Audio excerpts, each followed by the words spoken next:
Papu Arza, qué gusto tenerte en nuestro programa. Realmente, cuando ideábamos esto, tu nombre fue uno de los primeros que se me vino a la cabeza. Realmente un honor poder entrevistarte, poder entender cuáles fueron las decisiones que te trajeron hasta donde estás hoy. Y bueno, No, un gusto, Edito. Espectacular, luego a mí me gustan estas iniciativas así. De hecho, alabo mucho a la gente porque no es fácil hacer este tipo de cosas. Hay que dedicarle energía, hay que dedicarle tiempo y me parece que son iniciativas súper interesantes y encantado y feliz luego de estar acá. yendo al principio de tu vida, Papu, y esta es una pregunta que le hago a todos los invitados, ¿a qué vos jugabas o a qué fantaseabas cuando eras chico y estabas en tu intimidad? Y yo la verdad, de mis recuerdos, hasta donde se remontan mis recuerdos, tenía una pelota, ¿verdad? O sea, la realidad es, muy de chico, tenía una pelota de fútbol por todos lados. Tengo una hermana mayor, pero yo era el único varón, entonces era inventarme juegos solos, o solo yo, o con algún primo, o con algún amigo por ahí, con una pelota, haciendo lo que sea, pero como que estaba atrás de la pelota siempre tenía el famoso sueño de ser futbolista, ¿verdad? Yo creo que todo de chico, capaz muy influenciado también por mi papá, que es muy fanático del fútbol y que me metía mucho de eso, pero yo lo que hacía, mi día a día era inventarme juegos con mi pelota yo solo, para tratar de competir conmigo, de ganar para mí, cualquier cosa quería hacer, pero con una pelota, todo mi recuerdo era con una pelota por detrás, intentando inventarme juegos que me mantengan entretenido. Impecable, que después de hecho, y vamos a profundizar después, te llevó a competir A hacer cualquier deporte que me pasaba por enfrente prácticamente. Qué interesante, Papu. Después nos contaba un poco a qué te dedicas y después me encantaría entrar un poco en detalles, más que nada entender la manera en la que vos pensás o cómo estructurás, digamos, qué hay dentro de la cabeza de Papu, ¿verdad? Hoy, por lo que vimos, vos te dedicas al rubro de la tecnología, entonces la idea un poco es recorrer tu vida y entender cómo llegaste hasta ahí, ¿verdad? Y la tecnología nace un poco del otro lado. Así, mi papá me metía mucho en la pelota, mi mamá, toda su vida estuvo como muy ligada a la tecnología. También eso generaba que nosotros tengamos acceso por ahí a funcionalidades o a cosas de tecnología que no era normal, ¿verdad? Yo me acuerdo que cuando yo era chico, el internet famoso era el internet dial-up, ¿verdad? El del teléfono. O nosotros teníamos, mi mamá trabajaba en una empresa antes, Telesurf, cuando eso, ¿verdad? Después Telecel, tío, hoy en día, pero teníamos de los primeros internet por Wi-Fi, ¿verdad? Que era así una revolución. Computadora, famosa computadora en el escritorio, compartida entre todos desde muy chico. Entonces me empezó también a agarrar mucha curiosidad por el tema de la tecnología porque eran cosas realmente disruptivas, ¿verdad? O sea, ahí puede, tipo, abrir un documento, imprimir y sale el documento, ¿verdad? Como la cabeza te explotaba y me metió mucho, mucho, mucho el interés por la tecnología y no así el tecnológico purista, ¿verdad? Realmente yo no me considero un gran experto en tecnologías específicas, en tecnologías puras, pero me interesó mucho la capacidad que te da la tecnología para crear cosas, ¿verdad? Así me parecía completamente revolucionario. Me acuerdo alguna vez, ya un poco más grande, no sé, haber tenido 12, 13 años, que agarré una mesita de luz, mi mesita de luz de mi pieza, y corté la tapa y puse una pantalla por ahí porque yo tenía en mi cabeza que el futuro de las mesas en los restaurantes iba a ser pedir por ahí. Por ahí era una pantalla touch y hice un softwarecito para capturar pedido y metía la CPU por debajo, ¿verdad? Y la puteada gigantesca por haber roto todo. Obviamente eso no funcionaba muy bien, pero como que me intrigaba mucho lo loco que era la capacidad o las cantidades de cosas que podía hacer con la tecnología. Entonces fue como una mezcla entre el deporte siempre, pero también muy ligado a todo lo que es la tecnología. Yo siempre digo que el resto de áreas no me atraía demasiado, ¿verdad? Leer historia o por ahí ciencias tenía que hacer porque era relativamente, me habían inculcado mucha disciplina, mucha responsabilidad, pero a mí lo que me gustaba era, te digo, estar o atrás de la pelota o frente a la computadora viendo qué más lo que se podía hacer en ese tipo de tecnología que iban surgiendo, que era una locura. Entonces, mi cabeza siempre estuvo en esos dos mundos. Hoy en día, así como decís, 100% enfocado a la tecnología. Trabajo en una empresa, hoy en día en un grupo empresarial realmente, donde todas las empresas se dedican al negocio tecnológico, pero va muy ligado a este. A nosotros como grupo nos gusta mucho diferenciarnos diciendo que lo que nos gusta es crear soluciones a problemas que por ahí no están muy atacados a través de la tecnología. O sea, nosotros realmente tenemos hoy en día más de 300 colaboradores en la empresa y es una empresa súper enfocada y haciendo desarrollo de software y tecnología de altísima calidad, pero donde más valor aportamos es donde decimos, che, ¿cuál es lo que es tu problema? O sea, ¿qué problema vas a tener en tu día a día que nosotros metiendo un poco de tecnología te podemos solucionar? Entonces, volviendo allá a mis inicios, ¿verdad? Eso fue lo que siempre a mí me gustó, ¿verdad? Y realmente en el camino hubo un montón de cosas que me llevaron hasta hoy, pero haciendo este paralelismo, yo de chico me encantaban crear cosas, desde juegos para mí mismo, para jugar, para entretenerme, hasta boludeces con tecnología que tocaba por primera vez, que hoy en día es lo que más me gusta de mi trabajo. O sea, es cuando viene un cliente nuevo y digo, che, el cliente te dice, necesito algo, pero no sé muy bien qué. Yo le digo, vamos, o sea, ahora, por favor, vamos a sentarnos a tomar un café. Y yo hoy creo que nosotros los somos prácticamente asesores o consultores. Y yo le digo, yo te quiero escuchar y contame, y yo te voy a decir de forma sincera qué es lo que yo creo que vos necesitas. Y después te voy a decir si yo te puedo hacer eso o no, o te voy a recomendar a alguien. Realmente a mí mi filosofía es mucho de que creo que los expertos funcionan mucho mejor, o incluso comercialmente venden mucho mejor cuando realmente lo que hacen es asesorarte de forma gratuita y vos después como consumidor decidís si le compras o no, ¿verdad? Entonces esa es como mucho la filosofía como nosotros trabajamos, y es lo que más me gusta del día a día, la tecnología. Qué interesante lo que decís, porque cuando arrancabas decía que te encantaba crear cosas o la competitividad y la creatividad siempre estuvieron en tu vida, ¿verdad? Y que creaste esta máquina con tu mesita de luz, ¿verdad? Y hoy lo que haces está súper alineado con lo que jugaba de chico, ¿verdad? Que muchas veces de eso te trata la plenitud, ¿verdad? De hacer lo que realmente a uno le apasiona. Y por ahí eso te genera un éxito que viene por añadidura, ¿verdad? Porque al hacer lo que te gusta, al hacer lo que soñaba de chico, ¿verdad? Parece un poco utópico, ¿verdad? Pero es la realidad. Y hay un discurso muy famoso de chico, o sea, de joven realmente me gustó mucho siempre escuchar, que el famoso discurso de Steve Jobs en la grabación de Stanford, que hay una frase que él decía, es imposible conectar los puntos mirando hacia adelante, solamente puedes conectar los puntos mirando hacia atrás, ¿verdad? Y era súper, para mí era realmente como wow, porque es como, es la verdad, o sea, vos podés hacer cosas en tu día a día que no entendés muy bien por qué estás haciendo, y solamente te vas a entender por qué hiciste o por qué surgió de esa forma cuando vos te des cuenta y mires hacia atrás, ¿verdad? Entonces, a mí me parecía hiper revelador esa parte del discurso, porque el tipo decía, olvídense, o sea, ustedes tienen que enfocarse en su día a día, trabajar de la mejor forma posible, meterle toda la pasión que puedan a lo que hacen. Después vas a entender cómo se conecta eso con las cosas cuando mires para atrás. Pero para adelante no intentes ya vos adelantarte a conectar los puntos y tratar de dejar todo perfecto para ir vinculando las cosas. De alguna u otra forma se va a conectar todo. Impresionante, ¿verdad? Porque es un factor común de todas las personas con las que hablamos, ¿verdad? De que muchas veces nosotros pasamos por temporadas muy difíciles, ¿verdad? En diferentes áreas de nuestra vida, ¿verdad? Puede ser profesional, puede ser económica, de relaciones, etcétera, espiritual. Pero como bien decís, al final, ¿verdad? Es como que todos los puntos se conectan y por algo pasamos esas temporadas o esos túneles, ¿verdad? Que muchas veces son difíciles de concurrir o de vivirlos, ¿verdad? Que en ese momento uno no entiende por qué me pasa esto a mí. Sí, 100%. Yo te voy a dar una anécdota simpática que me pasó hace 2 años por ahí. Nos fuimos a Panamá, ¿verdad? A desembarcar. Una de las empresas abrimos en Panamá. Y nos fuimos a visitar a un cliente, medio le contamos ahí qué es lo que hacíamos, ¿verdad? Nos consiguió una reunión y bueno, terminó ahí, ¿verdad? El tipo se quedó, nos dijo, perfecto, muchas gracias por la presentación, súper interesante lo que hacen, si eventualmente necesito algo le voy a contactar. Y me voy, yo salgo, estaba por la zona, me fui a comer algo y llego a un restaurante y estaba el tipo, ¿verdad? Y comiendo solo, y yo me siento a comer en la mesa de al lado, también solo.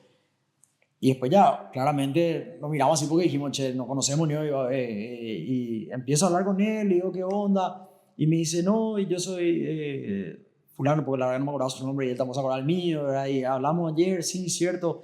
¿y qué haces por acá? Me dijo, ¿verdad? Porque yo literalmente me fui a vivir unos meses a Panamá. Me dijo, ¿qué tal te trata la adaptación? ¿Qué tal está por acá? Y le digo, bien, pero no, o sea, tipo, no tengo muchas cosas que hacer. A mí me gusta ser activo, hacer deporte. Me dice, ¿qué jugás? Y le dije, me dice, ¿jugás pádel como todo el mundo? Me dice, y no le dije, mira, juego pádel, pero realmente lo que siempre jugué fue básquet. Y el tipo se quedó, ¿básquet? Sí, básquet. Yo juego básquet también y suelo jugar con unos amigos los sábados, vení pues. Y le vas a decir, yo había jugado cuando tenía 15 años en Sudamérica, cuando empezaba a jugar en primera división con un panameño que se llamaba Yamal Levy, ¿verdad? Y le digo, yo jugué con un panameño que creo que jugó también mucho tiempo acá, Yamal Levy, y tenía una foto en Facebook, que saca la foto y le mostré, y el tipo se quedó loco, que a partir de ahí todos los sábados me venía a buscar él para irme a jugar básquet con sus amigos, y fue la primera relación comercial que después construí. Y yo mira, como de pura coincidencia, sentándome sin querer en el mismo restaurante del tipo que estaba comiendo solo, empezamos a hablar de básquet, que había sido, ¿verdad?, el deporte que él le encantaba luego. Y yo alguna vez jugué con un panameño, o sea, nunca me hubiese imaginado que haber jugado con un tipo hace 20 años prácticamente me va a servir ahora para tener una relación comercial en otro país donde yo de la nada le conocía a un tipo, ¿verdad? Y es ese tipo de cosas, yo digo, es increíble cómo no te vas a dar cuenta nunca luego en el momento que estas cosas te pueden servir, ¿verdad? Entonces, uno de los ejemplos, así que yo creo que la gente solamente se da cuenta mirando para atrás. Impresionante. Y la verdad que hay una infinidad de historias, ¿verdad? Y para mí el deporte es yo sostengo que el deporte es un abre puertas justamente en situaciones donde uno se encuentra solo, ¿verdad? O sea, y a mí también me pasó en su momento que por ahí conocí gente que nunca iba a conocer si no fuera por el deporte. Y vos sos uno de esos casos, Papo. O sea, creo que nunca antes íbamos a hablar, o sea, nunca se iba a dar una charla probablemente si es que no coincidíamos en algún deporte, ¿verdad? Y cómo esto te sirvió inclusive para cerrar un negocio. Pero antes de salirme de esa experiencia, ¿verdad? Porque no todas las personas tienen la posibilidad de irse a otro país a cerrar un negocio o abrir una empresa. Dame un poco más de detalles sobre eso. O sea, ¿cómo es desde que llegas a un país como Panamá? Y eso fue muy simpático porque nosotros, con el grupo, tenemos varios productos y varias soluciones y realmente son productos que en Paraguay están muy ya implementados. Y siempre tuvimos el sueño de irnos a otro país, ¿verdad? Y dijimos que a dónde nos podemos ir. Y lo miramos así un poco y teníamos un conocido, se llama Marcelo Benítez, bueno, amigo, además ya amigo de mi mamá, en ese momento porque trabajaban juntos, pero amigo, muy amigo de mis otros socios. ¿Verdad? Y nos dicen, Marcelo nos dice que nos vayamos a Panamá, él está viviendo allá y dice que está bueno Panamá y hay oportunidades. Y mis socios son mayores que yo, ¿verdad? Ya con familia, yo era el que estaba soltero y dicen, bueno, papi, vos de acá, o sea, vos tenés todos los tickets para irte, ¿verdad? Y yo le digo, la verdad que no tengo problema, o sea, vamos a probar, ¿verdad? Y es demasiado simpático porque literalmente aterrizás con nada, o sea, era el único, teníamos un contacto, una persona que nos podía como dar un poquito de indicaciones para dónde ir, nos puso en contacto con un abogado para que nos ayude a abrir la empresa. También digo y sostengo hoy en día después de esa experiencia, es clave conocer a alguien en el lugar, ¿verdad? Él nos presentó gente, él nos metió un poquito en la sociedad y eso me pasó antes, ¿verdad? Yo viví unos años en España y pasa igual en cualquier otro ecosistema. O sea, realmente la conexión de personas es la que te va a abrir muchísimas puertas porque tiene un razonamiento por detrás que es básicamente vos vas a confiar en alguien que te presenta a otra persona porque ya sabes quién te está presentando y entendés mucho mejor la idiosincrasia de esa persona o entendés la forma de pensar de esa persona y si yo confío y entiendo cómo sos vos, supongo que la persona que me va a presentar va un poco alineada a lo que vos tenés como valores, ¿verdad? Entonces, literalmente fue aterrizar de la nada, pero con una persona que nos podía hacer entender el ecosistema local. Y sorprendentemente, después fue el deporte el que me abrió muchísimas puertas allá, porque aparte del básquet que te comenté, el pádel era otro deporte. Cuando eso Panamá estaba todavía un poco más atrasado de lo que estaba hoy, o lo que estaba en ese momento Paraguay. Entonces yo me iba y jugaba bien allá y era así, che, vamos a juntarnos a jugar y empecé a hacer grupo con eso, empecé a conocer más gente. el deporte, pádel sobre todo es un deporte muy social, ¿verdad? Es como muy fácil generar relaciones ahí. Y así empezamos a visitar empresas de la nada, a presentarles nuestras soluciones, también con esa intención mucho de, mira, esto es lo que nosotros hacemos, vamos a ver si hay un punto intermedio donde nos conectemos y realmente vos necesites esto. Hoy en día tenemos proyectos allá funcionando, o sea, tenemos clientes allá funcionando, y salió bastante bien para lo que nos esperábamos, pero fue mucho de agarrar las cosas e irse a probar. De vuelta, no minimizo lo de tener una persona ahí, me parece como lo más clave. Preferiría, vos me decís, che, no sé, Dubái es un mercado de la gran 7, pero si vos tenés una persona, un contacto en Ecuador, que por ahí no es el mercado más llamativo del mundo, anda a Ecuador, no te va a ser más fácil abrir mercado y entender lo que pasa ahí si conoces a alguien y tenés una persona ahí que fijarte en un mercado como Dubái, que no conoces de nada, que no entendés, que no sabes por dónde vas a empezar. O sea, el punto de partida, yo creo que la relación humana de tener a alguien allá es fundamental para aterrizar en cualquier país. Aunque hoy existen un montón de herramientas que te facilitan, yo creo que es imbatible el tener un contacto en ese lugar que te ayude, que te haga entender la idiosincrasia del país, que te diga por dónde ir, que te explique, che, acá para abrir una sociedad tenés que abrir de esta forma, no así, tenés que hablar con fulano, llamarle a este que es luego un amigo mío que es contador. O sea, eso te facilita muchísimo el proceso y después obviamente ya depende de qué tan bueno sea lo que quieras hacer o qué es lo que quieras llevar a nivel comercial, pero toda esa parte más burocrática que yo siempre digo, imagínate que venga ahora un extranjero que vos le conozcas y te pregunte las cosas, le vas a poder ayudar mucho más fácil acá en Paraguay porque vos entendés la idiosincrasia del país, le vas a decir, no, tenés que abrir este tipo de sociedad, tenés que hablar con fulano que es abogado, te va a pasar el contacto. O sea, trayendo el mismo ejemplo al revés, entendés muy fácil de por qué ese vínculo humano es como el que realmente te facilita muchísimo abrir un nuevo mercado. Y adicional a eso, te ahorra muchísimo tiempo. Muchísimo. ¿Verdad? Muchísimo. Que fácil tener algo que te puede llegar a durar 6 meses, en un mes lo sacás conociendo a una persona, ¿verdad? Así mismo. Y mucho me interesa también entender un poco qué estudiaste, qué te llevó a estudiar eso, qué te llevó a estudiar afuera, ¿verdad? Que por ahí no es tan común, Claro. digamos, ¿verdad? Sí, yo de chico, de vuelta, la tecnología siempre me llamó la atención. Mi papá es contador, después él se metió muy fuerte trabajó en un banco unos años, pero después se metió a la ganadería, o sea, él es ganadero y es fanático de la ganadería. También entró un poquito por ahí, o sea, siempre nos gustó y fuimos a ir mucho al campo. Mi mamá es ingeniera, ¿verdad?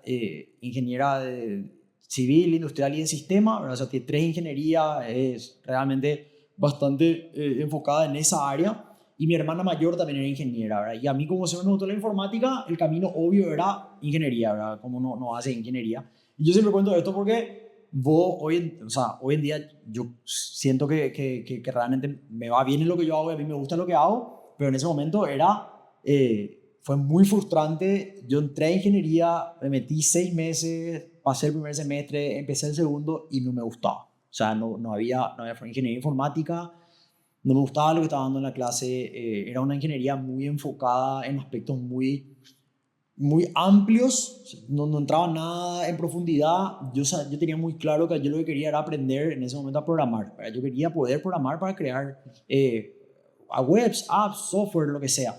Y no sabía cómo decirle a mi vieja, ¿verdad? Era porque ese era el gran pan, porque ella ingeniera, siempre trabajó en informática, mi hermana ingeniera, mi hermana medalla de oro del colegio, todo era así perfecto, ¿verdad? Y era un lindo desafío plantarse a decirle que, che, la verdad que la ingeniería no es lo mío, ¿verdad? Y ahí, después ya de no aguantarme eso, hablé mucho con mi madrina, ¿verdad? Que es muy cercana a mí y me dice, no, tipo, acércate y decirle, porque no te vas a volver loco si te guardas eso. Y agarré un día y le dije, mira, no quiero hacer ingeniería. La verdad que no es lo que me gusta, no es lo que me atrae. Yo quiero trabajar más allá. O sea, a mí quiero ir a trabajar en el mercado. Y ahí fue un gran consejo que me había dado mi mamá en ese momento fue, yo no tengo problema, deja ingeniería, no pasa nada, no necesitas ser ingeniero, pero seguí la carrera, seguí cualquier carrera. Elegí vos la carrera, me da igual. Y me dio un razonamiento muy, muy bueno en ese momento que me dijo, mira, ¿sabes por qué te digo que sea una carrera? Porque hoy en día tenía 19, bueno, 18, sí, 19. Dentro de 4 años, vos vas a ver que todos tus compañeros de colegio van a estar terminando su carrera. Y te va a agarrar mucha frustración de ver compañeros que vos decías, yo era igual que él, o capaz se me daba mejor ciertas cosas, y el tipo tiene un título y vos no.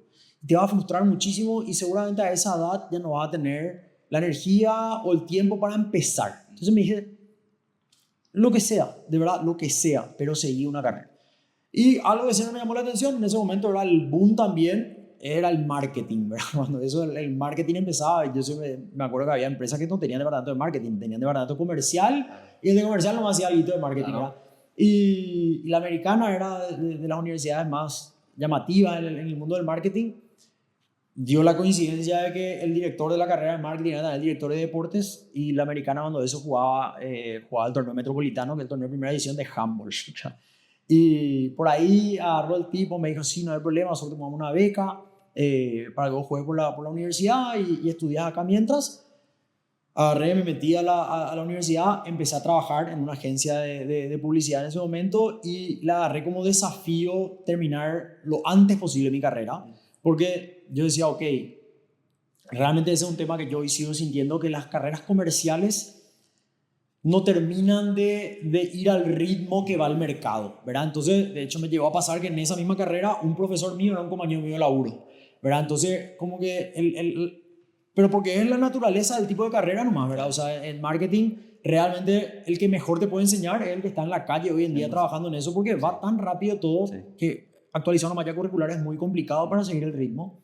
Entonces dije, voy a terminar lo antes posible, voy a tratar acá de hacer más materias, tomaba materias de tarde porque la oficina era cerca de la universidad, entonces tipo me iba a poner presente, hacía un poquito de cambalache y terminé en 3 años. Pero en esa última etapa siempre dije, me quiero ir afuera a hacer un máster porque no me quería quedar con el título más. Dije, siempre quiero hacer un máster. Quiero irme a un nivel más porque sentía que solamente con la licenciatura me iba a quedar como en un nivel que me era complicado de competir con el resto. Dije, quiero darle un plus. Y averigüé así, leyendo en internet, busqué algún máster afuera. Estados Unidos siempre me llamó la atención, pero decía, leí mucho sobre eso y me decían, lo mejor del máster es el nivel de debate que tenés durante las clases, porque ya no es la típica clase donde un profesor se siente y habla 1 hora y media, sino que ya es casos prácticos, nivel de debate, vamos a debatir por qué esta estrategia y no esta. Y dije, vos sabés que no me siento del todo cómodo debatiendo en inglés todo el tiempo porque sentía que no iba a poder expresar lo que yo quería. Hablaba inglés, hablo inglés, pero no al nivel que yo querría para ese momento para debatir. Dije, voy a ir a España. Y encontré un máster en España que cumplía todo eso, apliqué, me llamaron, hice un examen, que es un examen de ingreso, me aceptaron y ahí le conté recién yo a mi mamá, o sea, a la familia, y le dije, che, yo la verdad que me quiero hacer este máster, me gusta mucho, tiene un enfoque que me gusta, siento que es como lo que, a donde quiero apuntar mi carrera. Y era irme a hacer un máster y volver, ¿verdad? Y ahí es donde yo digo, increíble cómo se van dando las cosas y es imposible lo planear, ¿verdad? No podés planear de ningún tipo, o sea, de ninguna forma porque, no sé, las situaciones te van generando distintas decisiones y tenés que ir tomando decisiones. Me voy a hacer el máster, era en marketing y ventas, o sea, era un se llama Master in Management con énfasis en marketing y ventas.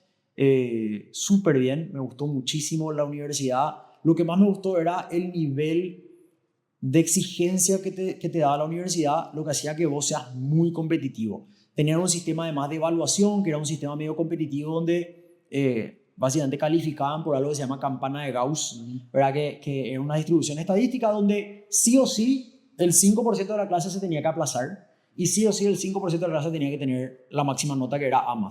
Entonces, nosotros éramos 60 en la clase, había 3 que vos sabías que se iban a aplazar y había 3 nomás que podían tener A+. Entonces, vos todo el día estabas peleando después había un 15% que iba a tener A- y había un 15% que iba a tener C+, ¿verdad? Entonces así iban haciendo una distribución y vos estabas todo el día peleándote por tipo tratar de tener esa A o por lo menos no tener la C, Entonces era todo el día competitivo, porque vos podías hacer 95 en un examen, pero si todo el mundo hizo 98, vos tenías C. Claro. Y me gustó muchísimo, subió, yo creo que eso fue lo que hizo como que subió mucho el nivel de las cosas que yo quería entregar, ¿verdad? Porque era como el nivel de exigencia que me generaba eso, que además, sumando un poco la competitividad, pues siempre me gustó ser competitivo, quería ser yo ahí, quería estar arriba, quería estar compitiendo con los mejores, y entonces eso te obligaba a que tu trabajo sea espectacular, que leas 5 veces las cosas que vas a entregar. Si tenía un business case que entregar, tenía que darle horas, tenía que dedicarle mucho amor, tenía que aprender a diseñar para que mejor, para que sea mejor, más legible. O sea, eran unas reglas de juego muy exigentes que a mí me hicieron cambiar completamente mi forma de plantear mi trabajo. Y otra cosa que a mí me ayudó mucho ya, que ahora me estoy acordando, es que te dan mucho, y eso sí es mucha idiosincrasia paraguaya. En Paraguay somos todavía muy... o sea, hay una escala autoritaria muy fuerte todavía dentro de las empresas o incluso a nivel aula, ¿verdad? Porque vos al profesor le decís, profesor, yo llegué allá y el primer llamado le dije, profesor, y me dice, no me diga profesor, decime por mi nombre. O sea, vos sos un tipo que tenés una carrera, sos profesional, somos colegas.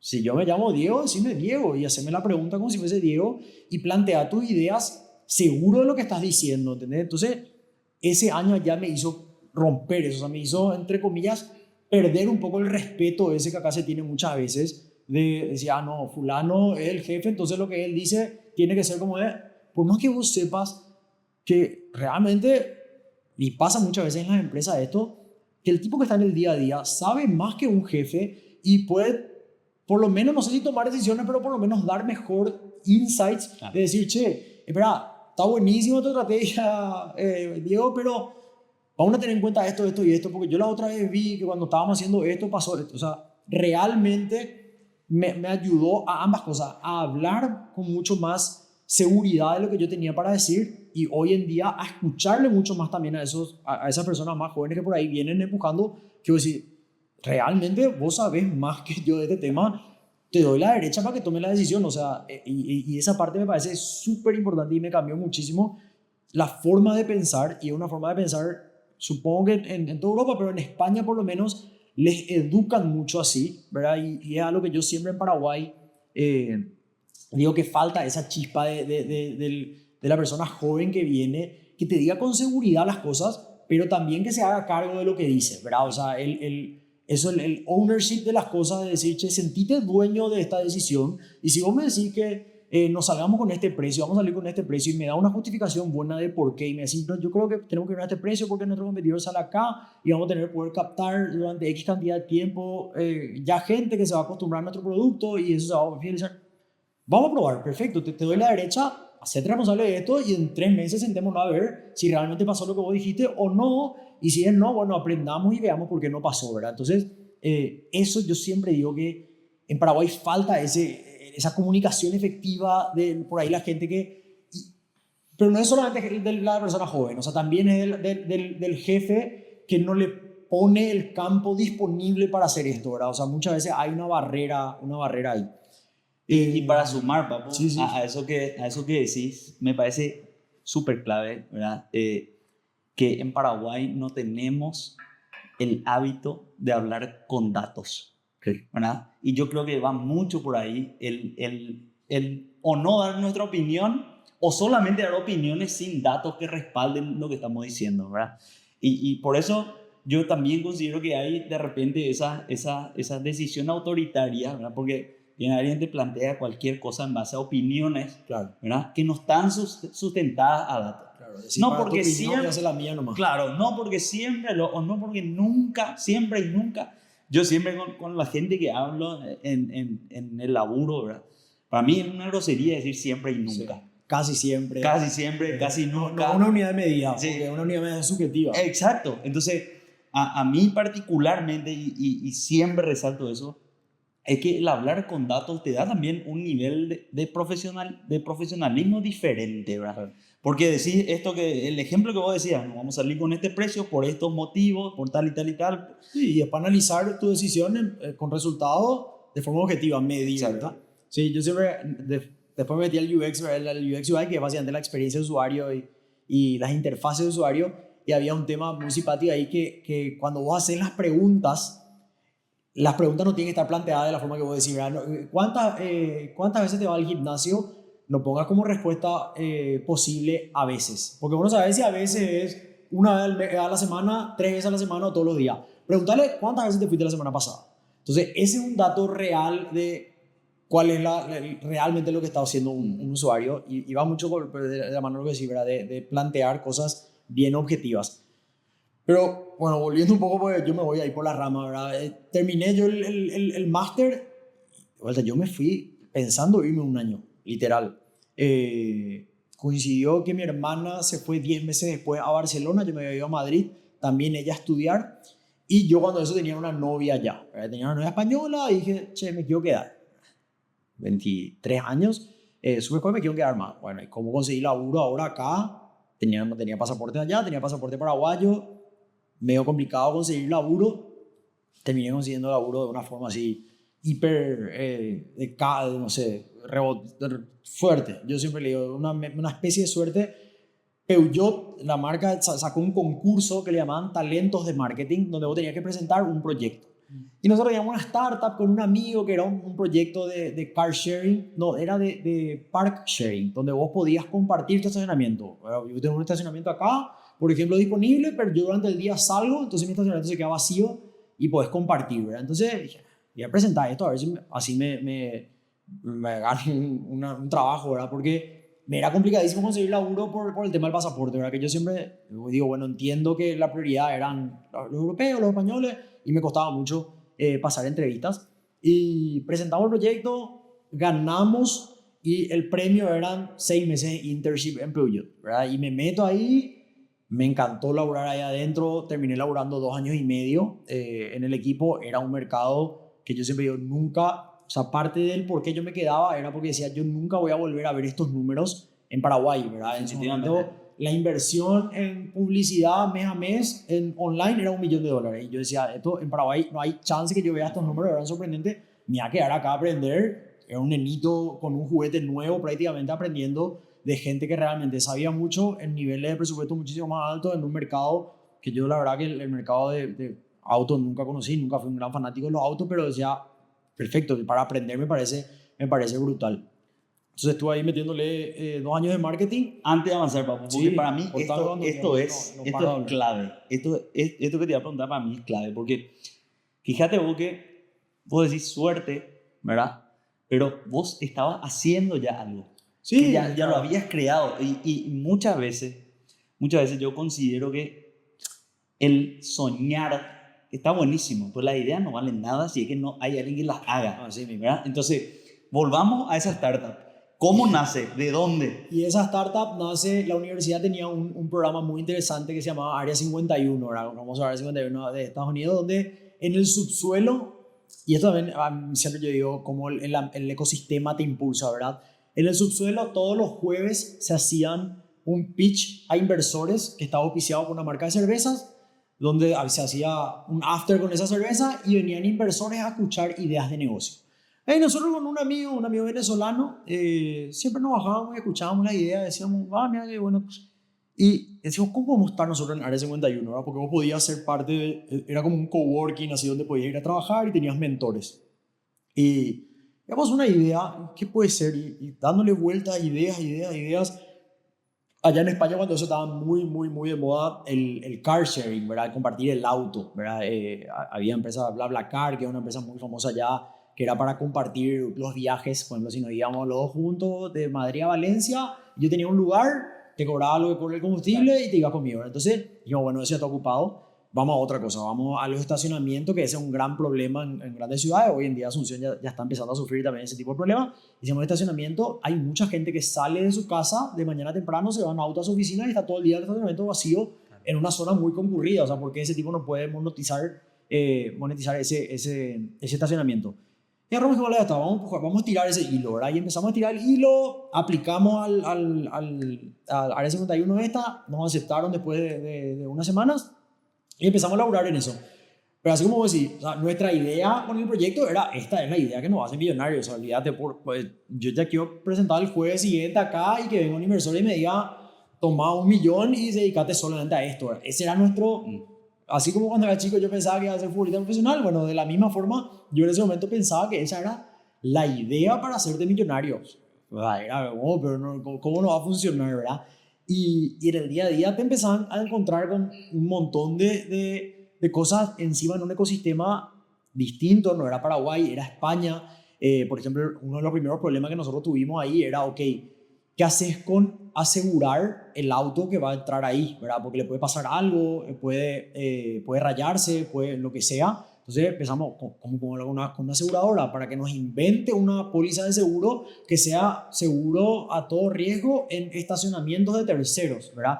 Y eso es una cosa que yo siempre rescato de Paraguay, que yo siempre digo Paraguay es un poquito más sencillo de emprender porque el nivel de conexión es más fácil de llegar, capaz porque crecimos acá, pero allá en España nosotros para llegar a un subgerente de una aseguradora que ni siquiera era muy grande, tardamos, no sé, 3 meses de pedir favores más o menos, ¿verdad?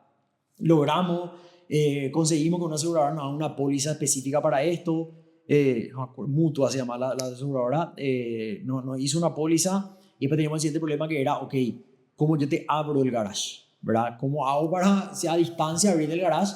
Ya dijimos, después de un tiempito, dijimos, no, vamos a enfocarnos en otra cosa, vamos a hacer un aparatito que vos puedas abrir el garage a distancia. Y la empresa terminó siendo, de hecho, hoy esa empresa existe todavía, se llama Homey Hub, H-O-M-Y-H-V, Homey Hub. Es un hardware que se vende, que vos pones en tu garage, se conecta de forma muy sencilla. Descubrimos también ahí todas las radiofrecuencias que tienen los garages, los controles de los garages, que no son demasiados. Había una forma de clonar de forma universal casi todas las puertas de garage. Y creamos ese aparatito que vos conectabas vía Bluetooth a un hub que estaba conectado enchufado, que ese sí tenía Wi-Fi, entonces vos de cualquier parte del mundo conectado con Wi-Fi podías abrir la puerta de garage. Y eso fue como que es algo que yo siempre digo también en las startups, hoy en día estoy más acostumbrado a emprender, cómo vos podés empezar con una idea, pero hasta que no te vas al mercado a tocar y hablas con la gente y ves que lo que no cambió radicalmente y esa empresa... Yo salí porque te había comentado antes el tema de Cliff Time, que era que yo me tenía que quedar 3 años en la empresa y me terminé no quedando porque yo no me quería mudar a otra ciudad cuando la empresa se mudó a otra ciudad. Me quedé en Madrid, la empresa va bien, no es una empresa que por suerte no le hizo multimillonaria a nadie porque si no me iba a estar completamente arrepentido. Pero siempre hay una noticia que sale, pues está por ahí en algún diario español que, no sé, 3 meses después que yo salí, ponía Homey Hub, levanta $5 millones en una ronda, no sé, yo correcto, pues, qué cagada. Pero igual eso realmente suena nomás muy lindo, pero realmente es toda plata que terminas invirtiendo, ¿verdad? O sea, no cambia. Mucha gente romantiza mucho el tema de emprender y piensa que va a ser millonario. Realmente vos tenés un salario ahí dentro. Lo normal es que vos te establezcas un salario en tu emprendimiento y trates de empujar el emprendimiento y lo que vayas tratando de hacer crecer es tu salario, ¿verdad? Y que el emprendimiento pueda pagarte cada vez mejor. Es realmente un camino más obvio y más normal dentro de los emprendimientos. No es tanto lo que leemos mucho en internet de Elon Musk hizo esto y le vendió por $1 billón a tal empresa.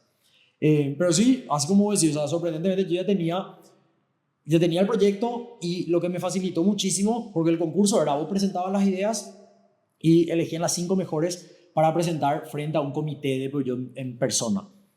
Yo conocía de punta a punta todo, o sea, todas las preguntas que me hacían, yo necesitaba que me hagan preguntas porque yo estaba todo el día trabajando en eso, ¿verdad? Entonces los tipos vieron que como yo era muy seguro en lo que le estaba respondiendo, la idea tenía muchísimo sentido para ellos, o sea, que me ayudó muchísimo el haber trabajado durante N cantidad de meses. De vuelta, mi trabajo realmente tenía otro foco, yo quería ser millonario con mi startup, terminé consiguiendo un trabajo gracias a esto, pero es lo que volvemos antes, ¿verdad? Nunca vas a entender luego para adelante cómo te va a ayudar algo, ¿verdad? Solamente mirando para atrás. Me llama muchísimo la atención porque, o sea, vos tranquilamente podías no aplicar Área 51 Sí, así mismo. y enfocarte solamente en estudiar, ¿verdad? En vez de meterle ahí horas a esta startup, irte al gimnasio, irte a jugar fútbol, pádel, lo que fuere, ¿verdad? Y la importancia, resalto, la importancia de hacer cosas, ¿verdad? De buscar oportunidades, ¿verdad? Y el dar la milla extra, ¿verdad? Porque realmente vos te fuiste a estudiar que si no creabas la startup, iba a estar todo bien también. Sí. Iba a estar acá de vuelta a los 23 años. Iba a estar acá de vuelta a los 23 años. Y me parece que este máster fue un parteaguas en el sentido de que vos hablabas del entorno, ¿verdad? O sea, 23 años y con una manera de pensar muy diferente a cualquier persona de 23 que no pasó por todo eso que decían. Sí, pero increíble como en ese momento no te das cuenta. O sea, yo siempre digo, y esto yo lo aplicaba antes cuando para la dieta, ¿verdad? Decía que son decisiones de un segundo. Porque yo decía, si me voy al súper y en un segundo yo tengo que decidir si voy a comprar esto o esto, ¿verdad? Que eso después impacta cuando vos llegaste a tu casa y el miércoles de noche tenés hambre. Si vos compraste comida de mierda, eso es lo que tenés en tu casa, ¿verdad? Y si tomaste otra decisión con comida más saludable, solamente eso es lo que vas a comer. Y en ese momento también yo tomaba como decisiones, no a la ligera, pero decía, ¿qué es lo peor que puede llegar a pasar? O sea, me voy a quedar acá, voy a quedarme a laburar. No me pagaban tampoco demasiado bien, me pagaban lo suficiente para vivir relativamente bien en España. Y digo, ¿qué es lo que puede pasar? O sea, tengo 23 años, voy a laburar un año, voy a ver qué tal. Voy a matar laburando un año y voy a ver qué me gusta acá. Y eran como decisiones como que tomaba sin pensar demasiado, porque yo también creo que ese sobreanálisis de repente como que nos paraliza, ¿verdad? Y te pasa en cualquier situación. Obviamente hay que hacer algún tipo de análisis, pero yo siempre pienso, yo siempre le digo a la gente, yo creo que la gente como que ya tiene predecidido lo que tiene en su cabeza, ¿verdad? Hay muchas veces que te preguntan porque quiere confirmar nomás sus teorías. Y yo muchas de esas decisiones tomaba a la ligera, entre comillas, pero realmente era como ya está, o sea, ¿qué es lo que tengo que perder? ¿Verdad? No, difícilmente, si yo vuelvo a Paraguay, difícilmente vuelvo a salir. Ya tenía eso, ya iba a tener el máster hecho, ya iba a venir a acomodarme acá, Claro. ya era una vida como que un poco más rutinaria. Y a esa edad, ya está, es la mejor edad para hacer ese tipo de cosas. No digo que después no puedas hacer también, yo siempre pienso que la gente luego, hoy en día por lo menos, ya no tiene una estructura tan obvia, ¿verdad? Antes era muy como paso a paso. Pero es más difícil, o sea, claramente después, no sé, te casás, tenés hijos, o qué sé yo, querés estar cerca de tus papás porque tus papás están mayores, o sea, hay un montón de situaciones que te pueden pasar que ya no te permiten tomar tan libremente ese tipo de decisiones. Sí. Entonces, entras a Peugeot, que por lo que me contabas, no fue ni un poco de suerte, No, la verdad. O sea, laburaste, aplicaste, o sea, ¿cómo encontraste vos el anuncio de Sí, y Peugeot? como loco buscando laburo porque no había, o sea, yo estaba ahí, tenía novia, me quería quedar, pero ya no había forma de quedarme si no tenía algún tipo de una fuente de ingreso, ¿verdad? Claro. Entonces era, ok, tengo que conseguir laburo, y yo estaba con LinkedIn todo el día aplicando laburos, todo el día, y no tenía, o sea, no es que no tenía suerte de vuelta, yo siempre le entendí a eso, a lo que hacían los procesos de búsqueda, porque vos tenías una persona, un español, que hizo mi mismo máster, que tiene mi misma experiencia, y te ibas a ir por él, ¿verdad? O sea, es obvio, no me parece para nada injusto, me parece que, bueno, podemos discutir acá filosóficamente si está bien o no, pero ya está. Entonces, a mí me costaba muchísimo hasta que encontré uno que era un concurso. Dije, ok, acá por lo menos me van a dejar competir, ¿verdad? O sea, acá por lo menos vamos a estar todos en igualdad de condiciones, porque no me preguntaban dónde era, ¿verdad? De entrada no te preguntaban dónde era. Y como el premio era un internship que realmente la empresa firmaba con la universidad, yo tenía la posibilidad de hacer eso, fue la forma de meterme por la ventana. Después, una vez que entré, pero yo fue otro mundo otra vez, pero yo en su momento, post-crisis de España tuvo como su crisis como en 2010, 2011, pero yo tenía una empresa, pero yo di Citroën, es una empresa muy grande allá porque tenía una fábrica muy grande en España, y ellos tenían un montón de personas que trabajaban en la fábrica, que cuando ocurrió la crisis, pues yo necesitaba despedirles, y hizo algo que se llama una ERE, ¿verdad? Que es básicamente una metodología jurídica ya que te permite despedir, y el Estado se hace cargo de una parte de la indemnización, pero a cambio de eso el Estado no te permite contratar nuevas personas. Entonces, a mí realmente me contrató Peugeot, pero a través de una consultora, con un internship, y todos los internships que estábamos ahí, como que la forma de pensar era, pues yo no te puedo contratar, entonces estos 6 meses, tipo, no pasa nada, haz lo que quieras porque no te van a contratar. ¿Verdad? Yo dije, de acuerdo, ¿verdad? Yo realmente en 6 meses puedo volver nomás a Paraguay ya, ¿verdad? Voy a laburar en serio y le voy a meter muchísima garra y voy a hacer el mejor, a ver qué pasa. Y me metí, caí en un departamento, también tuve mucha suerte, tenía un jefe directo que se llamaba Javi, que era súper buena onda conmigo, me dio muchísimas oportunidades. A mí me gustan mucho los números, entonces, si bien era marketing, era marketing digital, entonces había mucho análisis, y armaba, yo me metía con mis Excel, me metía a armar planilla, veía el impacto que tenía cierta herramienta, por qué esta funcionaba mejor, cuánto tiempo tardaba un vendedor en ponerse en contacto. O sea, hacía un montón de números que le mareaba, le daba a mi jefe también bastante numérico, le gustaba mucho, compartía con su jefa y como que así me fui ganando un nombre ahí de, che, este es el nene que hace los Excel, ¿verdad? Básicamente.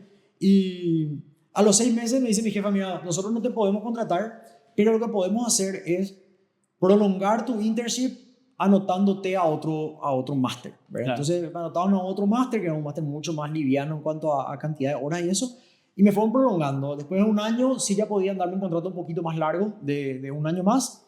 Entonces, así en total estuve 6 meses y un año, tuve 2 años, y de los 2 años fue cuando yo dije, ya está, realmente era difícil ya de crecer, ¿verdad? Porque la gente, como que en ese tipo de empresas tan grandes y con mucha jerarquía, hasta que no se cae uno, Claro. es muy difícil Claro. subir, ¿verdad? Entonces, yo veía que no había mucha oportunidad, que yo ya me estaba como acomodando mucho a lo que hacía, tenía, no sé, 25, 26, yo decía, no, ya está, o sea, me quiero mover un poco más, quiero aprender un poco más de cosas, y ahí dije, bueno, me voy a Paraguay, ¿verdad? Y de vuelta, coincidentemente, dije, antes de irme, como siempre me gustó la tecnología y allá empezaban a hacer el boom de los bootcamps, ¿verdad? El famoso bootcamp de desarrollo de software.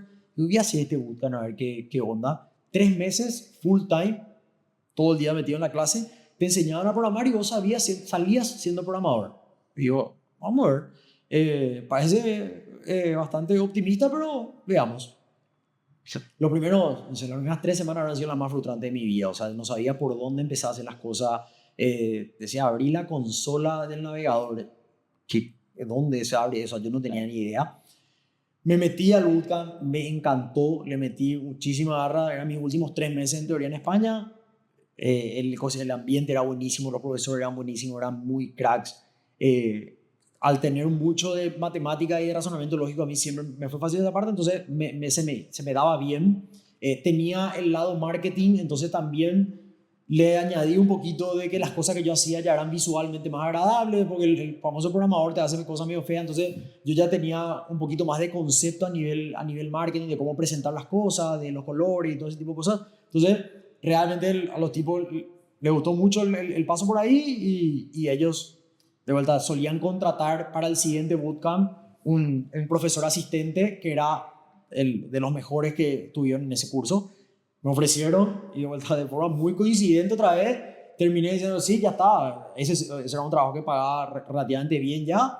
Ya está, me quedo 3 meses más, que no pasa nada, ¿verdad? Me quedé otros 3 meses, surgió la oportunidad después de meterme a la empresa porque la empresa estaba creciendo muchísimo, me ofrecieron un puesto de trabajo, era de las empresas completamente distintas a lo que yo venía, pero yo daba un ecosistema súper estructurado, súper serio, muy rígido, muy jerárquico, a una startup que era literalmente creciendo de la nada, todos tenían que hacer de todo, un día te tocaba irte a hablar a una radio para hablar del curso y otro día te tocaba dar clases y otro día te tocaba sentarte con la tipa de contabilidad de ventas para ver si ya se cobró o no, otro día era un examen admisional para ver si podía entrar, o sea, ese ecosistema así de mucha adrenalina todo el día haciendo algo y todo el día sintiendo como que tu impacto es demasiado fuerte en la empresa porque es una empresa mini, ¿verdad? Diferencia de una empresa gigante que por ahí vos decís, yo acá no vengo 6 meses y nadie se entera, ¿verdad?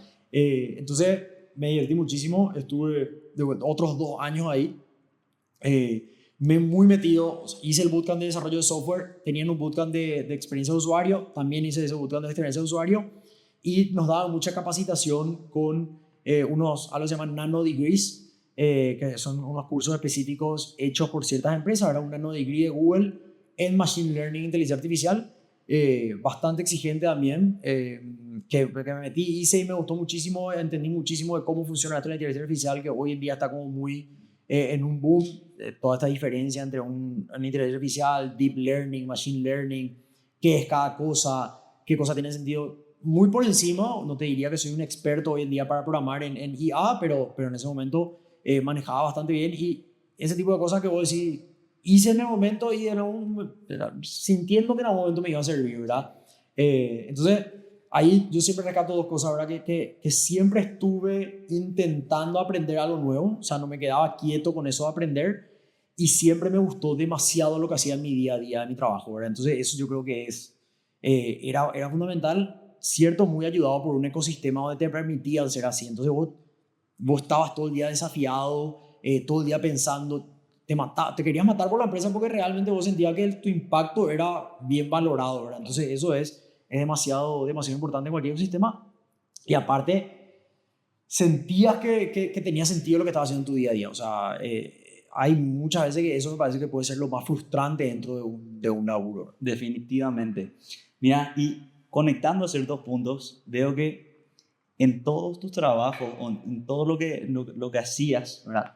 El factor común es dar la milla extra, Sí. ¿verdad? Porque vos decías en varias veces, en varias oportunidades, dijiste, no, por suerte no, pero fuiste el mejor del bootcamp, entonces te contrataron o te ofrecieron ser el profesor, ¿verdad? Asistente.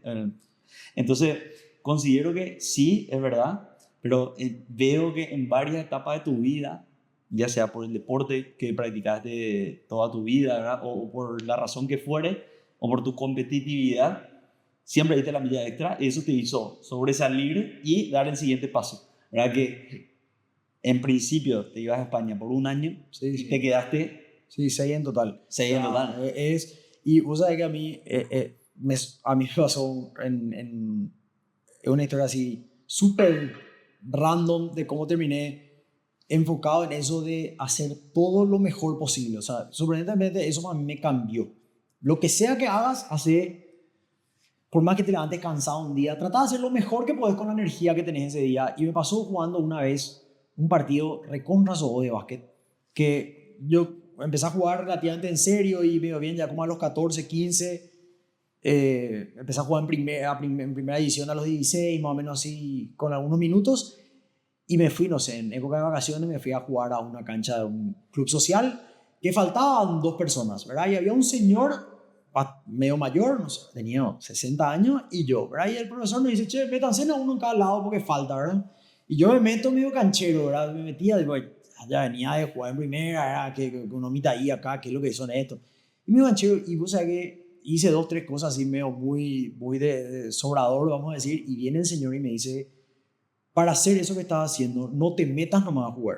O sea, no le estás ayudando a nadie. O sea, esa actitud es una actitud de mierda para todos los otros 9 que estamos jugando, porque no sé quién es lo que vos pensás que sos para venir con esa actitud. Si te metes acá es para meterte a jugar lo mejor que podés. Si jugar lo mejor que podés es ganarle a estos tipos a 0, ganarle a 0. O sea, y vos sabés que me acuerdo de esa anécdota, no sé, muy rara, pero siempre me acuerdo de esa anécdota porque digo, vos sabés que el señor ese tiene razón. O sea, si te vas a meter a hacer algo a media, no te metas nomás, ¿entendés? Porque es peor, no solamente para vos, sino para todos los que están alrededor. Y me pasa ahora, no sé, te vas a jugar pádel que vos decís, no, yo juego mucho mejor que este. Igual juego en serio. O sea, igual juego en serio porque si le puedo ganar 6-0, y bueno, le ganar 6-0. Así también como que me gusta, si me meto a jugar con gente mucho mejor que yo, que me ganen 6-0 si hace falta. Porque eso es lo que yo realmente, tipo, agradezco del otro. O sea, que si me tiene que vapulear, que me vapulee.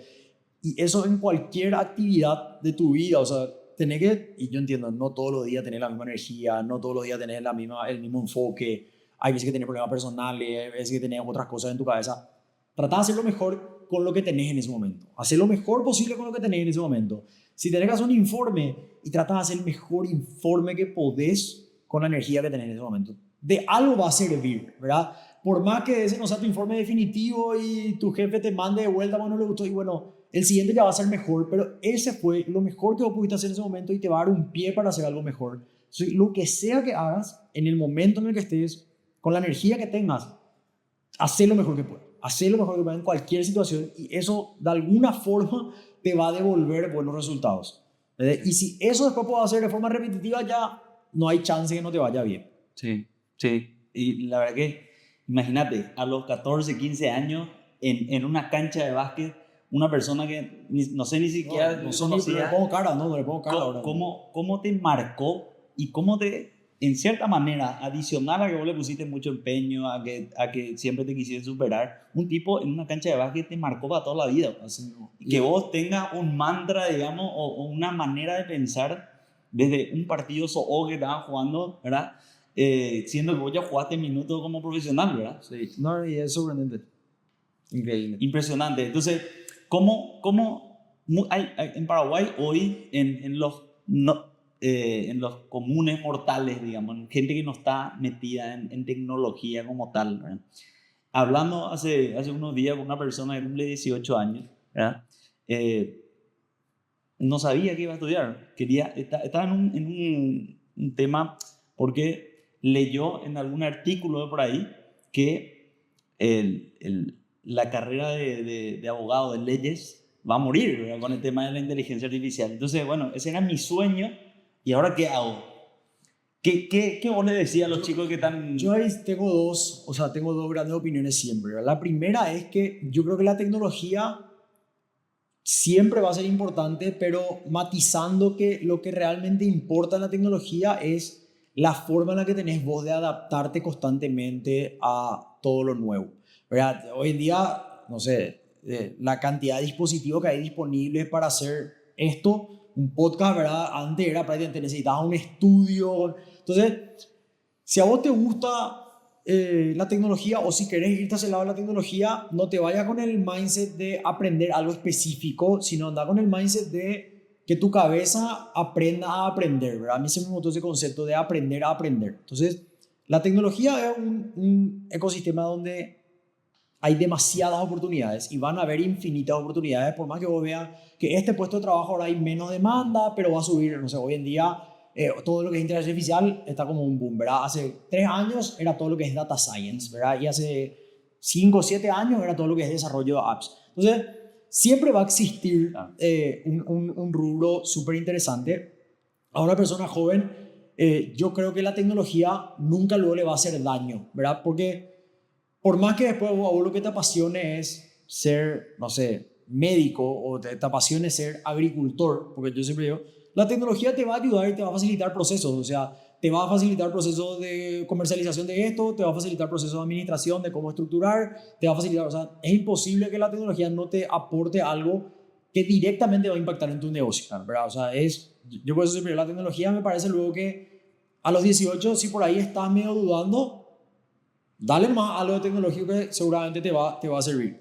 También siempre digo, y yo me gusta quitarle mucha presión, los 18 años es una edad muy jodida para saber qué tenés que tomar, qué decisión tenés que tomar que te va a impactar tanto en toda la vida. Entonces, no te vayas tampoco con la idea de que esa decisión es definitiva. Yo conozco muchísima gente que empezó siendo, no sé, psicólogo y hoy en día terminó haciendo diseño de plataformas digitales, ¿verdad? Porque el rubro del UX va muy enfocado, porque en la psicología vos tenés que generar mucha empatía con tu paciente y en el diseño de plataformas digitales tenés que generar mucha empatía con el usuario, ¿verdad? Entonces, hay hilos que vos no vas a entender, quitarle un poco de hierro a la decisión y volvemos a lo mismo, ¿verdad? Lo que sea que decidas, metele todo el énfasis, metele energía, meterle tus horas. Si te interesa la tecnología, hay un montón de oportunidades ahí. Metete a probar. Yo soy muy de andar, meter las manos ahí adentro y ve qué hay, ve por dónde te gusta. Capaz no te gusta directamente la tecnología como tal, pero sos un gran gestor de proyectos, ¿verdad? Que podés distribuir bien las horas, podés controlar, sos muy organizado y tenés bien estructurado todas las horas que le vas dedicando a un proyecto. Esos son roles importantísimos en el rubro de la tecnología, que no necesariamente tenés que ser un experto tocando código. Vos lo que necesitas hacer es tener una estructura mental muy cuadrada y muy ordenada, donde seas muy disciplinado. Todas las mañanas hagas esto, todas las tardes entregues este informe y estás en un rubro de tecnología sin necesidad de tener mucho expertise en eso. Entonces, de vuelta, le quito un poco de hierro ya a esa decisión de los 18, de decir, hija, de acá, ¿qué carrera tengo que tomar que me va a cambiar la vida? Y yo soy de la teoría que hoy en día la gente ya va a evolucionar y va a cambiar mucho luego de carrera, o va a cambiar mucho de énfasis, ¿verdad? Hoy, justamente en este congreso que hablábamos el otro día de Empleador del Año, uno de los grandes cambios de la tecnología en los roles empresariales es el dinamismo del rol, ¿verdad? Hoy en día ya no es un rol estático donde un contador lo único que tiene que saber hacer es un estado contable. No, el contador de hace 10 años versus el de ahora tiene que saber estructurar el software de una forma que el modelo de negocio esté plasmado lo mejor posible sobre ese estado contable para que realmente sea lo más fehacientemente o lo más fiable versus un flujo de caja. Entonces, el contador bueno hoy en día es el que sabe estructurar eso en un software, no el que hacía el debe, haber, qué categoría. Entonces, los roles son muchísimo más dinámicos. La tecnología siempre te va a ayudar, pero no le tomes como una decisión definitiva y volviendo a lo mismo, metele toda la pasión y la energía y la gana que tenga a lo que sea que tomes de decisión, ¿verdad? Y volviendo a algo que te pasó, que tu mamá te dijo, estudia lo que vos quieras, estudia lo que quieras, pero estudia algo, Así mismo. ¿verdad? Y que es lo mismo que estás diciendo ahora, ¿no? Y algo que me genera mucha intriga también es cómo funciona la cabeza de una persona que tiene que manejar 6, 7, 8 startups, ¿verdad? Hay las personas normales que tienen un empleo, ¿viste? Muchas veces se llenan de pendientes con un empleo, ¿verdad? Sí. ¿Cómo Y lo gestionan? esa fue una lucha interna muy complicada porque por dos motivos. La primera, que yo soy muy perfeccionista, entonces me gustaban mucho las cosas como yo hago, ¿verdad? Y segundo, yo era muy como que yo quería todo para mí, quería que la empresa sea mía y el 100% de la empresa sea mía. Y fue una lucha interna complicadísima porque lo primero que te dicen es buscate buenos socios, no quieras hacer todo perfecto, ¿vale? Y fue una lucha interna interesante donde terminó ganando los resultados. O sea, me mostraron que realmente juntándote con gente buena, yo hoy en día no tengo ni un proyecto que esté solo, de hecho tampoco creo que tengo un proyecto que estamos entre dos porque es una consultora de tecnología que estoy con mi mamá justamente, pero el resto en todas tengo más de 2 socios. Juntate con gente que realmente te aporte, con gente con la que vos compartas valores, que vean la vida de la misma forma. No hace falta ni que estén de acuerdo en todo, ¿verdad? Pero que vean las cosas de la misma forma ayuda muchísimo, muchísimo porque te descarga muchísimas tareas. A mí hoy en día en la mayoría de estos emprendimientos hay muchas tareas que me alivia a mí poder delegar en alguien, ¿verdad? Decir, che, encárgate en algo de esta parte, no sé, la parte legal, realmente a mí me da un dolor de cabeza, encárgate en algo. Es otro nivel de tranquilidad la que te da y obviamente el sentido de responsabilidad de decir dos cosas, ¿verdad? No soy yo el único responsable de esto, pero también cuando te toca a vos hacer la labor decís, che, tengo que hacer lo mejor posible porque le estoy comprometiendo a alguien más. Entonces, por un lado, aprender a juntarte con un grupo de gente que te pueda apoyar y por el otro lado, entender que no todo va a ser tan perfecto como vos te imaginabas, ¿verdad? Y esa es la típica frase cliché, es que si tu primer prototipo no es lo suficientemente feo, es que lanzaste demasiado tarde, ¿verdad? Entonces, aprendí de que hay que hacer las cosas, vas a ver cosas que vas a hacer mejor, vas a ver cosas que vas a hacer peor. Lo bueno es que siempre tengas en mente que tenés que mejorar. Nosotros que estamos en el software, hoy en día un software se lanza una actualización cada 2 semanas, porque claramente algo falló o algo puedes hacer mejor.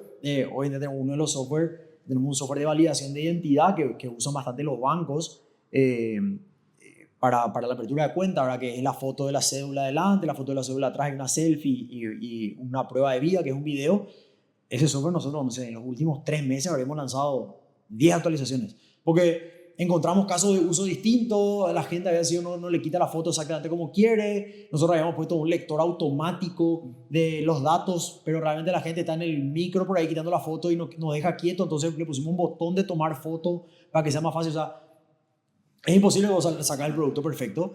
En tecnología hoy en día es un poquito más fácil porque los cambios son mucho más rápidos de aplicar, ¿verdad? Obviamente en un negocio por ahí, retail o algo así, hiciste, no sé, imprimiste mal 1000 cajas y bueno, es un problemita, tenés que tener mucho más cuidado. Obviamente nosotros tenemos muchísimo cuidado en todos los procesos, pero llega un momento que es mucho más valioso y mucho más productivo salir al mercado, tocar el mercado, probar tu producto, ver cómo la gente toca y arreglar, estar siempre atento, tener la suficiente humildad para entender que lo que vos haces no es perfecto, ¿verdad? Porque ese también es un punto súper importante en los emprendimientos, que la gente muchas veces sale y dice, este es el proyecto que la va a romper, y sale y a veces no vende tanto y él le culpa al mercado, cuando realmente vos tenés que ser lo suficientemente humilde para entender que si el mercado no te está comprando es por algo, ¿verdad? O sea, tenés que modificar algo, tenés que retocar algo, tenés que ajustar y tener esa humildad suficientemente, o sea, tener suficiente humildad como para ajustar realmente a lo que tiene que el mercado está dispuesto a pagarte, ¿verdad? Si vos te pones a pensar, y yo eso intento bajarle o comentarle a las personas jóvenes con las que hablo. O sea, vos no te preocupes entre los 20 y los 28, 30, no te preocupes por la plata. Vos, imagínate que te están pagando por aprender y sé lo más curioso posible en tu trabajo y da la milla extra, porque si el gerente ve que vos sos un tipo que quiere aprender, que pregunta, che, a este tenemos que dar la oportunidad. Claro, es imposible es imposible, o sea, yo pienso exactamente igual. Un tipo que viene así, es imposible que uno le quieras dar más. O sea, es alguien proactivo, que ves que eso resuelve las cosas, ves que tiene sentido lo que hace, que tiene ganas. Es imposible que vos como jefe o como gerente o como lo sea, no le des más oportunidades. Claro. Es prácticamente imposible. Y es así, yo entiendo, obviamente, la plata ni lo da gusto, o sea, porque al peo da gusto ganar. Pero es cierto que hay una edad donde yo creo que sacrificando un poco ese, vamos a decir, reconocimiento a corto plazo, ¿verdad? Que es tener plata ya rápida, te va a dar muchísimo más al largo, ¿verdad? O sea, así como decís, si tenés la oportunidad de trabajar en proyectos grandes a los 21, 22 años y que hasta ahí aprender, pero a cambio de eso exigí mucho, o sea, exigí que te enseñen, exigí que te metan en los proyectos, pedirle protagonismo, preguntar cosas, che, ¿en qué más le puedo ayudar? Che, yo acá ya terminé esto, ¿qué otra cosa puedo hacer? O sea, es eso realmente, como ves, entre los 18 y 28, es demasiado productivo para tu futuro, sea el ecosistema en el que te guste estar, ¿verdad? Si vos querés ser emprendedor, vas a aprender muchísimo trabajando en una empresa para poder aplicar eso a tu emprendimiento. Si querés desarrollarte dentro de una empresa grande, todavía más, porque te va a ayudar a crecer muchísimo. Entonces, me pareció súper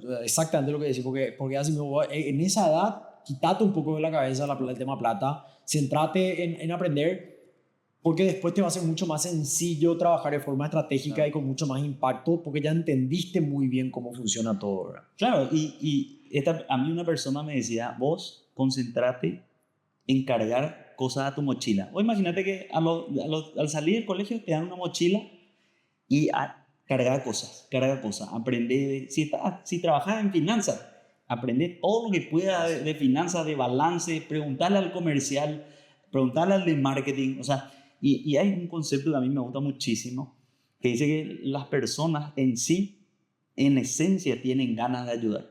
O sea, es muy difícil que vos te vayas a un compañero de trabajo y le digas, che, ¿esto cómo es? Y que te diga, no, o sea, que anda acá, no te... 100%, 100%. O sea, en esencia, la mayoría de las personas, ¿verdad?, tiene esas ganas de ayudar, y más cuando ve una persona con hambre, con ganas, ¿verdad?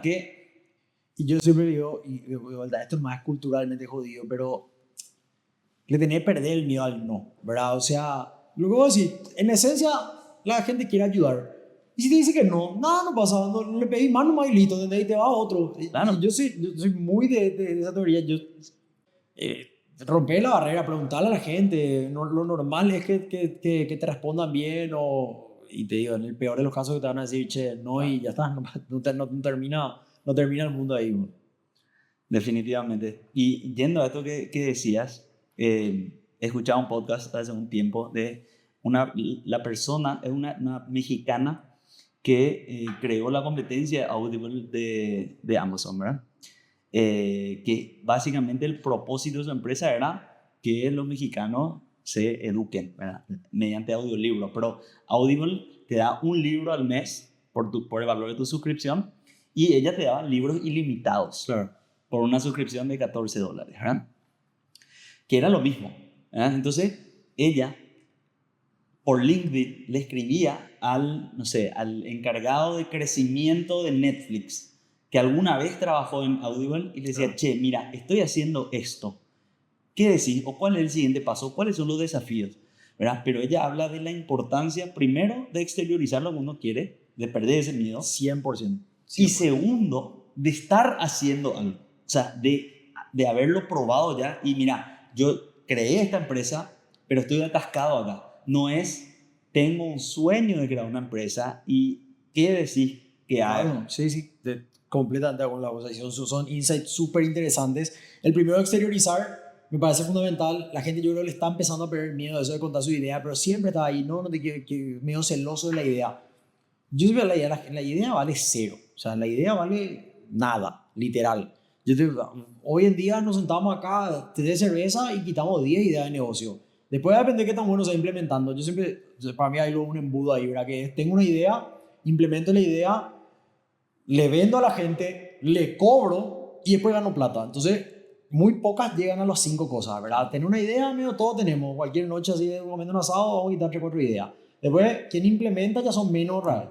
Después, quien consigue cliente, menos. Quien le logra cobrar a su cliente, menos. Y después, quien logra ganar plata, eso ya es así. Claro. Este es el círculo. Nos pasa en uno de los proyectos, por primera vez, hace 4 años, está un proyecto de startup repartió dividendos, ¿verdad? Y yo le escribí después, son dos bastante más jóvenes que yo he hecho, y le digo, ustedes no se imaginan lo importante que lo acaban de lograr. O sea, porque muchas empresas de Paraguay, vos ves y no logran repartir un dividendo. O sea, ustedes acaban de repartir dividendos de algo que laburaba muchísimo, es un software para gestión de construcciones, y digo, es otro nivel lo que ustedes acaban de lograr, no minimicen, porque son 4 años de laburo que vienen haciendo crecer una empresa, que vienen haciendo bien estructurada, no les marea que facturas mucho y te quería gastar el pedo, no estructuraste bien tus gastos. Esto tiene todo un razonamiento por detrás que realmente hoy en día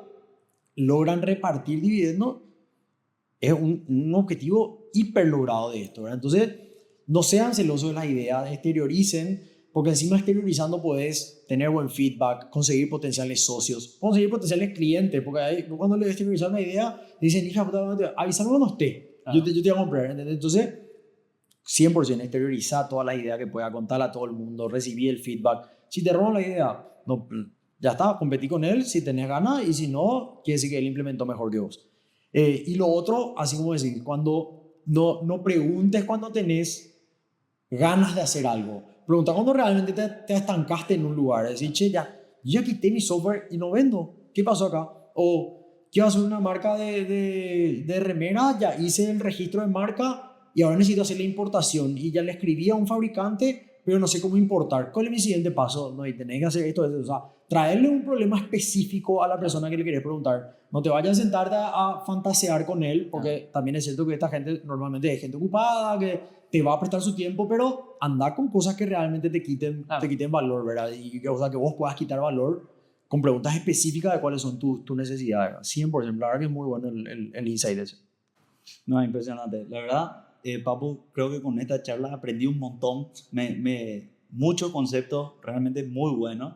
Creo que esto también le va a servir a las personas que escuchan, ¿verdad? Que el propósito, ¿verdad? Es de hecho, podemos seguir hablando 2 horas más, ¿verdad? Que me encantaría, pero realmente, Papu, te quiero agradecer muchísimo por el tiempo, ¿verdad? Que le dedicaste a este podcast, ¿verdad? Que no es fácil muchas veces coincidir con la agenda.